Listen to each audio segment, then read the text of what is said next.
شركيات الشيعة. شركيات الشيعة.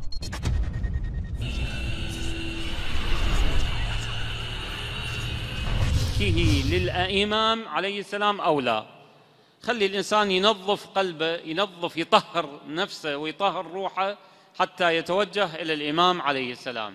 الإمام مو مثلي ومثلك، الإمام الله سبحانه وتعالى أعطاه قابلية الإشراف على عالم التكوين، على عالم الدنيا وعلى عالم الآخرة، هو الشاهد على يوم الآخر.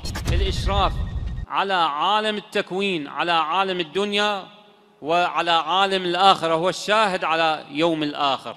وما قدر الله حق قدره والأرض جميعا قبضته يوم القيامة والسماوات مطويات بيمينه سبحانه وتعالى عما يشركون.